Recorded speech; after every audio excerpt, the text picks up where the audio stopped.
नमस्कार, आप देख रहे हैं रफ्तार मीडिया। मैं हूं आपके साथ रक्षंदा खान। आगे आप मेरे साथ देखेंगे उत्तराखंड की तमाम छोटी बड़ी खबरें विस्तार से, लेकिन उससे पहले नजर डाल लेते हैं हेडलाइंस पर। भारी बारिश के अलर्ट के बाद एक्शन मोड पे सीएम पुष्कर सिंह धामी। आपदा प्रबंधन विभाग की बैठक में अधिकारियों को दिए निर्देश। चारधाम यात्रा मार्गों पर चिन्हित किए जाएं लैंडस्लाइड पॉइंट। 1 जुलाई से नई शिक्षा नीति लागू करने वाला उत्तराखंड होगा पहला राज्य। सीएम धामी बाल वाटिकाओं के बच्चों के लिए तैयार सिलेबस करेंगे लॉन्च। विभागीय तैयारियां पूरी।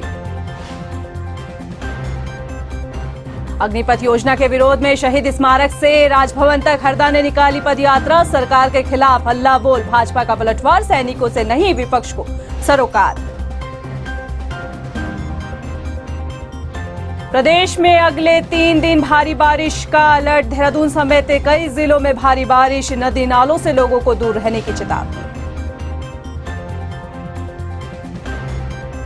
हेडलाइंस के बाद बुलेटिन में खबरें विस्तार से, और बुलेटिन की शुरुआत सीएम पुष्कर सिंह धामी से। प्रदेश में भारी बारिश का अलर्ट जारी है। ऐसे में सूबे के सीएम पुष्कर सिंह धामी एक्शन में है। बारिश के अलर्ट के बीच सीएम धामी ने आपदा प्रबंधन विभाग के साथ समीक्षा बैठक की। बैठक में संवेदनशील के साथ ही अति संवेदनशील वाले इलाकों में एहतियात बरतने के निर्देश दिए गए।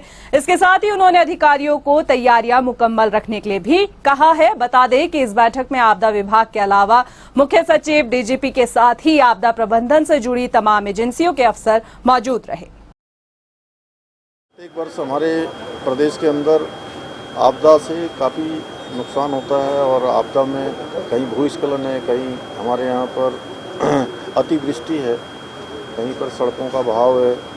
तो ऐसे सभी काम जो पिछले सालों में जहाँ पर आपदा आई है, उन सभी स्थानों की पुनः समीक्षा करने के लिए कहा है।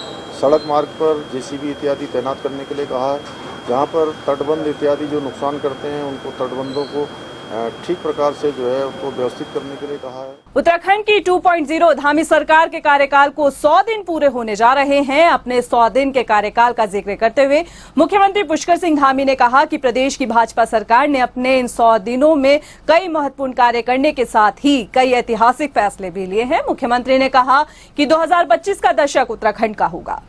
किया है हमने समर्पण, प्रयास और संकल्प तीनों को लेकर हम आगे बढ़ रहे हैं, और इस आधार पर 2025 के लिए हमने सभी विभागों को योजना बनाने के लिए कहा है कि 100 दिनों में एक जो फाउंडेशन हमने तैयार की है, कुछ हमने फैसले लिए हैं। इसमें समान नागरिक संहिता पर हमने फैसला लिया है, 3 सिलेंडर मुफ्त में देने पर हमने फैसला लिया है।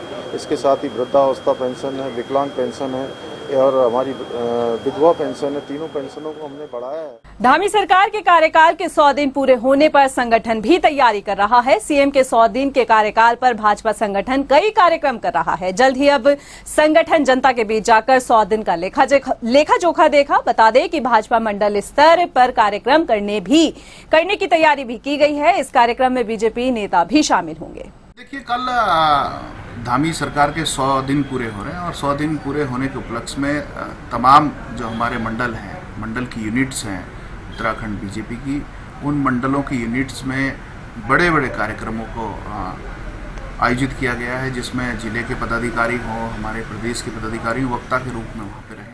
अग्निपथ योजना को लेकर प्रदेश कांग्रेस लगातार सरकार से सवाल कर रही है। पूर्व सीएम हरीश रावत ने आज भी शहीद स्मारक स्थल पर पहुंचकर पहले तो शहीदों को नमन किया, फिर जन राजभवन तक पदयात्रा निकाली। इस यात्रा में हरदा के साथ गैर राजनीतिक लोग और पूर्व सैन्य अधिकारी भी शामिल हुए। वहीं हरदा अग्निपथ योजना को लेकर सरकार पर गरजते नजर आए। एक झूठ बोला जा रहा है कि अग्निवीरों को खपाया जाएगा, उनको नौकरियां दी जाएंगी। कहाँ है नौकरियां, बताएं। आरक्षण कैसे दे सकते हो? संविधान है अपनी जगह पर, संविधान से परे आरक्षण नहीं दे सकते हो। एक झूठ का मुलम्मा चढ़ा करके अग्निवीर योजना को परोसा जा रहा है, और हम इसका विरोध करते हैं। और उत्तराखंड के लिए अग्निवीर योजना बर्बादी है पूरी तरीके से। ये हमारी सैन्य परंपरा, महान सैन्य परंपरा को चौपट कर देगी। कांग्रेस की अग्निपथ योजना के विरोध पर निकली पदयात्रा में नेता प्रतिपक्ष भी मौजूद रहे। कांग्रेस नेताओं को राजभवन से पहले ही कुछ दूरी पर रोक दिया गया। पदयात्रा को रोकने पर नाराज दिखे नेता प्रतिपक्ष यशपाल आर्य ने कहा कि अग्निपथ जैसा काला कानून युवाओं पर थोपा जा रहा है। जो विभिन्न दलों के हमारे वरिष्ठ नेतागण हैं, सबने मिलकर एक आवाज में, एक सुर में देश के प्रधानमंत्री जी से अनुरोध किया है। जो एक काला कानून नौजवानों पर थोपा जा रहा है, जिससे उनका भविष्य अनिश्चितता की ओर बढ़ रहा है, उस काले कानून को वापस लें। और ये एक व्यक्ति की आवाज नहीं है, पूरे देश के नौजवानों की आवाज है। वहीं भाजपा ने कांग्रेस की इस पदयात्रा को ढकोसला बताया है। भाजपा प्रवक्ता विपिन कैंथोला ने कहा कि हरीश रावत को सैनिकों से कोई सरोकार नहीं है, इसलिए वो इस तरह की पदयात्रा निकाल रहे हैं।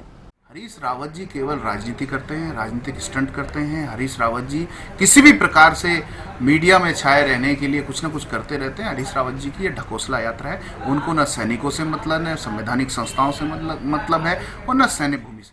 वहीं उदयपुर की घटना के बाद मुख्यमंत्री पुष्कर सिंह धामी के निर्देश पर प्रदेश में पुलिस और इंटेलिजेंस विभाग अलर्ट है। बता दें कि शासन किसी भी क्षेत्र में धार्मिक उन्माद फैलाने वालों को नहीं बख्शेगा, साथ ही अमर्यादित टिप्पणी करने वालों पर भी सख्त कार्रवाई की जाएगी। देखिए, हमने सभी जिलाधिकारियों को, सभी हमारे पुलिस कप्तानों को और हमारे जितना भी गृह विभाग है उसको हमने कहा है कि कहीं पर भी कोई भी इस प्रकार की टिप्पणी, अमर्यादित टिप्पणी, धार्मिक टिप्पणी, उन्माद से संबंधित टिप्पणी हो तो उस पर सख्ती से नजरदारी रखी जाए, सख्ती से उस पर नजर रखी जाए। और अगर ऐसा कोई भी काम कोई करता है तो उसके खिलाफ कानून अपना काम सख्ती से करेगा। नई शिक्षा नीति लागू करने वाला उत्तराखंड पहला राज्य बनने जा रहा है। नई शिक्षा नीति लागू करने को लेकर विभागीय तैयारियां भी पूरी कर ली गई है। 1 जुलाई को सीएम पुष्कर सिंह धामी बाल वाटिकाओं के बच्चों के लिए तैयार सिलेबस को लॉन्च करेंगे। इसमें कितने बच्चों को लाभ मिलेगा और क्या कुछ प्रोसेस होगा, इसकी जानकारी आपको इस पूरी रिपोर्ट में दिखाते हैं। 1 जुलाई से नई शिक्षा नीति लागू करने वाला उत्तराखंड देश का पहला राज्य बनने जा रहा है। मुख्यमंत्री पुष्कर सिंह धामी नई शिक्षा नीति के तहत 3 से 5 साल के बच्चों के लिए तैयार किए गए सिलेबस को लॉन्च करेंगे। प्रदेश भर में ऐसे 5000 आंगनबाड़ी केंद्रों को बाल वाटिका के तौर पर शुरू किया जा रहा है, जो प्राथमिक स्कूलों के साथ आंगनबाड़ी केंद्र संचालित हो रहे हैं। इन्हीं आंगनबाड़ी केंद्रों को बाल वाटिका के तौर पर शुरू किया जा रहा है, जिसके तहत 12,000 बच्चों को प्री प्राइमरी की शिक्षा दी जाएगी। 3 साल से लेकर 5 साल तक के बच्चों के लिए सिलेबस तैयार हो चुका है, जिसके लिए 4 पुस्तकें छप गई हैं। इनमें से 1 पुस्तक पाठ्यक्रम की है तो 3 एक्टिविटीज बुक शामिल है। हमारे यहाँ बाल वाटिका जो है 1 जुलाई से प्रारंभ हो रहा है राष्ट्रीय शिक्षा नीति के अंतर्गत। और इसके अंतर्गत हमारे जो प्रथम फेज में हम लोगों ने उन स्कूलों को लिए, उन आंगनबाड़ी केंद्रों को लिया है जो हमारे स्कूल में ही संचालित हो रहे हैं। तो इस तरह से हमारे यहाँ जो है वो 5000 आंगनबाड़ी केंद्रों को हम फर्स्ट फेज में ले रहे हैं, जिसमें इस समय जो बच्चे हैं वो 12,000 के लगभग बच्चे हमारे हैं। और इनके लिए हम लोगों ने 4 पुस्तिकाएं डेवलप की हैं। एक तो पाठ्यक्रम है और 3 जो है वो एक्टिविटी बुक है। तो इसमें हर एज ग्रुप के लिए अलग अलग एक्टिविटी बुक है। पहले चरण में जहां 5000 आंगनबाड़ी केंद्रों को बाल वाटिका के तौर पर शुरू किया जा रहा है, वहीं धीरे धीरे पूरे प्रदेश के आंगनबाड़ी केंद्रों को बाल वाटिका के तौर पर शुरू किया जाएगा। आंगनबाड़ी केंद्रों में कार्यकृतियों के लिए दिग्दर्शिका तैयार की गई है, जिसके जरिए बच्चों को पढ़ाने के भी गुर सीख सकते हैं। शिक्षा महानिदेशक बंशीधर तिवारी का कहना है कि नई शिक्षा नीति के तहत प्री प्राइमरी की शिक्षा बच्चों के लिए अनिवार्य की गई है और ये उनके भविष्य के लिए बेहतर रहेगा। और जो हमारी को-लोकेटेड आंगनबाड़ीज हैं जो हमारे स्कूलों में है लगभग 5000, वहीं पर हम लोग इसको प्रारंभ करेंगे। और उसके लिए जो हमारी वर्कबुक है बच्चों के लिए और जो हमने दिग्दर्शिका बनाई है आंगनबाड़ी कार्यकर्ताओं के लिए, वो हमने जिलों को भेज दी है और प्रिंटिंग का काम चल रहा है। तो हम निश्चित रूप से इसको शुरू करेंगे। और देखिए, चूंकि स्कूल के पहले की ये व्यवस्था है, प्री स्कूलिंग है, तो अगर आंगनबाड़ी से ही बच्चों को हम थोड़ा ग्रूमिंग करेंगे, उनको अच्छे से बताएंगे, तो जो हमारी FLN है ना, फाउंडेशन लिटरेसी न्यूमरेसी की जो मूलभूत भाषाई और संख्यात्मक ज्ञान बच्चे को होना चाहिए, उसमें भी हमें इससे बहुत सहयोग मिलेगा। नई शिक्षा नीति के तहत प्राइवेट स्कूलों के बच्चों के समकक्ष आंगनबाड़ी केंद्रों में पढ़ने वाले बच्चे जो सरकारी स्कूल में एडमिशन लेते हैं, उनका प्रारंभिक ज्ञान प्राइवेट स्कूलों में पढ़ने वाले बच्चों की तरह मूलभूत ज्ञान दिलाना है। ऐसे में अब देखना ये होगा कि आखिरकार जो पहल नई शिक्षा नीति के तहत प्री प्राइमरी के आंगनबाड़ी केंद्रों के माध्यम से की गई है, वो कितनी कारगर साबित होती है। रफ्तार मीडिया के लिए देहरादून से मनीष डंगवाल की रिपोर्ट। खटीमा से पिथौरागढ़ जाते वक्त लोहाघाट पिथौरागढ़ मार्ग पर हुए हादसे के डीएम ने मजिस्ट्रेट जांच के आदेश दिए हैं। हादसा 5 जून को हुआ था, जिसमें 2 यात्री घायल हुए थे। इस बाबत एसडीएम ने कहा कि जो व्यक्ति हादसे के बारे में लिखित या मौखिक सूचना देना चाहता है वो 2 जुलाई तक उप जिला मजिस्ट्रेट कार्यालय में दे सकता है। 5 जून को खटीमा से एक पिकअप आ रहा था, सब्जी का वाहन खटीमा से पिथौरागढ़ जा रहा था, तो घाट नामक स्थान पर लगभग रात के 9 से 9:30 बजे के करीब में दुर्घटनाग्रस्त हो गया है और इसमें एक के मौके पर ही मृत्यु हो गई थी, 2 यात्री घायल थे। 17 जून को डीएम साहब द्वारा इसमें एक मजिस्ट्रेट जांच बैठाई गई है। इसमें सभी संबद्ध और असंबद्ध पक्षों को अगर कोई भी लिखित या मौखिक बयान देना चाहता है तो इसके लिए 15 दिन का उनको टाइम दिया गया है। 2 जुलाई तक वो किसी भी कार्य दिवस में आकर हमारे समक्ष अपने बयान दर्ज करा सकते हैं। बॉलीवुड अभिनेता प्रदीप काबरा इन दिनों चारधाम यात्रा पर उत्तराखंड में मौजूद है। पौड़ी में अभिनेता प्रदीप काबरा ने मां धारी देवी मंदिर के दर्शन किए। उन्होंने मंदिर दर्शन का वीडियो अपने इंस्टाग्राम अकाउंट पर भी शेयर किया। आपको बता दें कि प्रदीप काबरा ने बॉलीवुड के साथ ही साउथ मूवी में विलेन के खूब रोल किए हुए हैं, जिन्हें उनके फैंस काफी पसंद करते हैं। वो आनंद मैं बता नहीं सकता हूँ। धारी देवी का मंदिर है, वहाँ के पुजारी जी वगैरह ने पहचान लिया मुझे। लालकुआ वन विभाग की डोली रेंज टीम ने अवैध गतिविधियों में लिप्त आधा दर्जन से ज्यादा वाहन सीज किए हैं। वाहनों के खिलाफ विभागीय कार्रवाई करते हुए मुकदमा भी दर्ज किया गया है। डोली रेंज के वन क्षेत्र अधिकारी अनिल जोशी ने कहा है कि मानसून में वन अपराधों में इजाफा हो जाता है, जिसको देखते हुए वनों में गश्त बढ़ाने के साथ ही टीमों को तैनात कर दिया गया है। विगत 1 सप्ताह में अवैध खनन और अवैध उत्पादन के विरुद्ध कड़ी कार्रवाई करते हुए हम हमारे डोली रेंज की टीम के द्वारा 6 वाहन सीज किए गए हैं और आगे भी कार्रवाई जारी है और टीम को चाक चौबंद कर दिया गया है। और आने वाले सीजन बरसात का सीजन है, जिसमें कि चोरी चकारी भी जंगल से बढ़ जाती है, तो इसके लिए भी जो वनकर्मी है उनको अलर्ट किया गया है। लोहाघाट में सिंचाई विभाग के जरिए 3076 लाख रुपए की लागत से बन रही बहुप्रतीक्षित कोली ढेल झील का निर्माण कार्य जो है वो पूरा हो चुका है। इस झील से पर्यटन को तो बढ़ावा मिलेगा ही, साथ ही पेयजल समस्या का भी समाधान होगा। सिंचाई विभाग के अभियंता ने इस झील की खूबियों के बारे में जानकारी देते हुए कहा कि कई मायनों में ये झील मील का पत्थर साबित होगी। उन्होंने बीजेपी विधायक पूरन सिंह फर्त्याल का आभार भी जताया।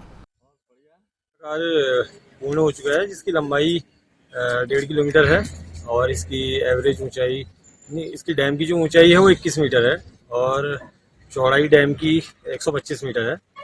और इस बरसात में हम अभी झील को भरने का काम करेंगे। अभी गेट टेस्टिंग का काम प्रगति पर है। दिनेशपुर में डॉक्टर रंजना लोगों को योग के लिए प्रेरित कर रही हैं। डॉक्टर रंजना का कहना है कि इन दिनों लोग काफी व्यस्त हो गए हैं, व्यस्तता के बीच अपने लिए वक्त ही नहीं निकाल पाते। इस वजह से हर उम्र के लोग कई तरह की बीमारी से ग्रस्त हो रहे हैं। शरीर को रोग मुक्त करने के लिए योग करना काफी जरूरी है। हर घर में इतनी सारी बीमारियां आ रही हैं, रोग आ रहे हैं, कोलेस्ट्रॉल है, बीपी है, थायराइड है, शुगर है, उसको कम से कम किया जाए और जो आपके अन्यथा पैसे लग रहे हैं उसको कंट्रोल करने के लिए, उसको कम करने के लिए 1 घंटे अपने भाग दौड़ की लाइफ से योग करें। मेरी यही आप लोगों से गुजारिश है कि अपने शरीर को स्वस्थ रखें और निरोगी बनाएं।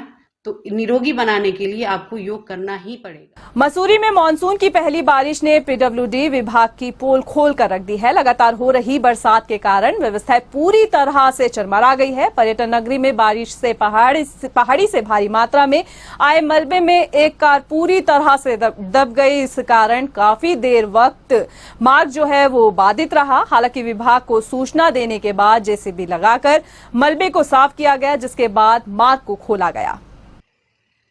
बरसात का समय है, लोनी में द्वारा जेसीबी मशीनें लगाई जा रही है। जहाँ पे भी सूचना आ रही है मलबाने की, तो लोनी में तुरंत जेसीबी भेजकर मलबा सफाई कर रहा है। तो वह मार्ग को सुचारू रूप से यातायात हेतु खोला जा रहा है। प्रदेश में मानसून की दस्तक हो गई है। मानसून के आने के बाद मौसम विभाग ने 1 जुलाई तक के लिए बारिश का अलर्ट भी जारी किया हुआ है। आज भी प्रदेश के कुमाऊं रीजन के साथ ही कई जगहों पर बारिश हुई है। कहीं काफी ज्यादा हुई तो कहीं पर हल्की बारिश हुई। मौसम निदेशक विक्रम सिंह के मुताबिक मौसम विभाग ने प्रदेश के पहाड़ी इलाके यानी कि बागेश्वर, नैनीताल और पिथौरागढ़ के लिए रेड अलर्ट जारी किया हुआ है। वहीं मैदानी इलाकों के लिए येलो अलर्ट जारी है। जो एक्सट्रीमली हैवी या वेरी हैवी रेन है या जो हैवी से वेरी हैवी या फ्यू प्लेसेस तक जो है जो उसमें रखे गए या एक्सट्रीमली हैवी आइसोलेटेड तक रखा गया, तो उसमें जो डिस्ट्रिक्ट है उसमें बागेश्वर है, पिथौरागढ़ है, नैनीताल है। तो इन 3 को जो हमने रेड वार्निंग में आज डाला है और जो बाकी डिस्ट्रिक्ट है उनको ऑरेंज में रखा गया है, या ठीक है मैदानी डिस्ट्रिक्ट है उनको आप येलो में भी कह सकते हैं, क्योंकि वहां तो कोई थोड़ा हैवी रेन्स मिलती हुई तो कोई दिक्कत वाली बात बहुत होती नहीं। लक्सर के लालपुर गांव में खेत में 18 फीट लंबा अजगर मिला। किसान ने जब अजगर को देखा तो उसने इसकी सूचना वन विभाग को दी। कड़ी मशक्कत के बाद अजगर को टीम ने रेस्क्यू किया, जिसके बाद इसे जंगल में छोड़ा गया। बता दें कि खेत में अजगर मिलने के बाद लोगों में डर का माहौल बना हुआ है।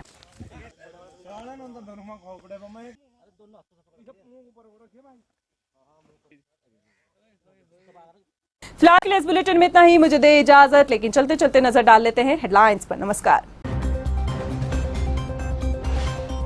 भारी बारिश के अलर्ट के बाद एक्शन मोड पे सीएम पुष्कर सिंह धामी। आपदा प्रबंधन विभाग की बैठक में अधिकारियों को दिए निर्देश। चारधाम यात्रा मार्गों पर चिन्हित किए जाएं लैंडस्लाइड पॉइंट। 1 जुलाई से नई शिक्षा नीति लागू करने वाला उत्तराखंड होगा पहला राज्य। सीएम धामी बाल वाटिकाओं के बच्चों के लिए तैयार सिलेबस करेंगे लॉन्च। विभागीय तैयारियां पूरी। अग्निपथ योजना के विरोध में शहीद स्मारक से राजभवन तक हरदा ने निकाली पदयात्रा। सरकार के खिलाफ हल्ला बोल। भाजपा का पलटवार, सैनिकों से नहीं विपक्ष को सरोकार। प्रदेश में अगले 3 दिन भारी बारिश का अलर्ट। देहरादून समेत कई जिलों में भारी बारिश। नदी नालों से लोगों को दूर रहने की चेतावनी।